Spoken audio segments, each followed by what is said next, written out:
When philosophy becomes flesh, from Socrates, I learned to know myself, to question, wrestle with shadows deep inside. Plato warned that truth lies beyond the surface, where illusions gather dust. Marcus Aurelius whispered, "I am what I think." And Buddha showed desire, the seed of suffering. Thoreau lived deliberately. Teaching attention to the present is freedom. Diane's dementia opened my eyes in ways books never could.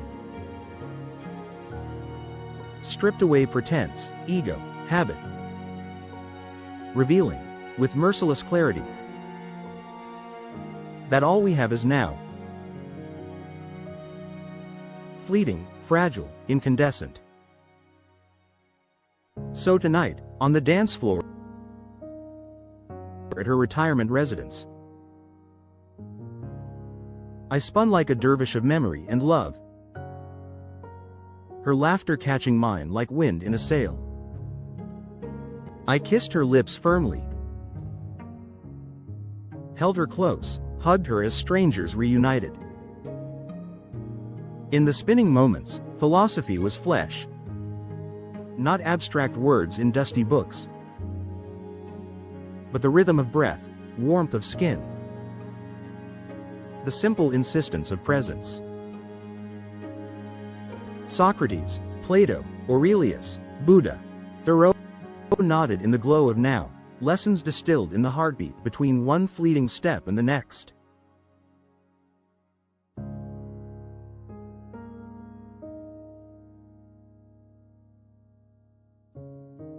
When philosophy becomes flesh. At university, I took many courses in philosophy. My favorite was existentialism taught by Professor Burke. He was exceptional, and I never missed a class. Over the years, philosophers have inspired me.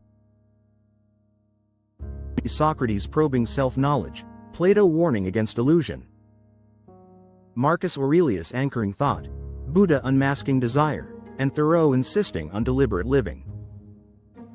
But these voices are usually received as abstractions, dwelling in texts and lectures, shaping the intellect more than the body. Their true measure lies elsewhere, in lived encounter, in the fragile and luminous immediacy of love, care, and presence. Diane's dementia is a hinge between theory and flesh. What Socrates might frame as knowing oneself takes on a rawer dimension here, not just inner questioning, but learning how to be with another in moments when their memory falters. I recall the existential philosophy of Kierkegaard and Heidegger, who saw truth not in abstract systems but in lived choices, in being there with others. Maurice Merleau-Ponty suggested that meaning is never detached from the body, but is always grounded in touch, gesture, and movement. Diane's laughter, her fragility, the simple ritual of holding hands, these are the places where wisdom breathes.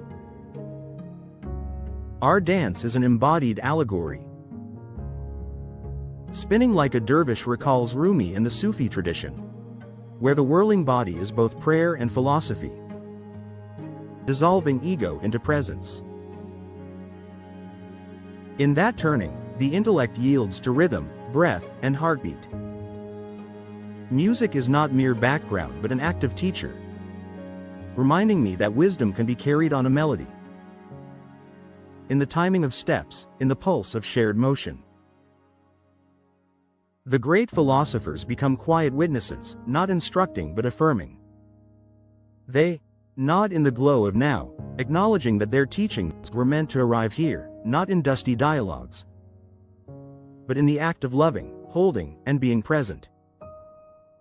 Philosophy, at its heart, is not speculation, but a way of living, reclaiming wisdom from abstraction and planting it firmly in the warmth of skin, the rhythm of dance, and the fragile joy of one fleeting step after another.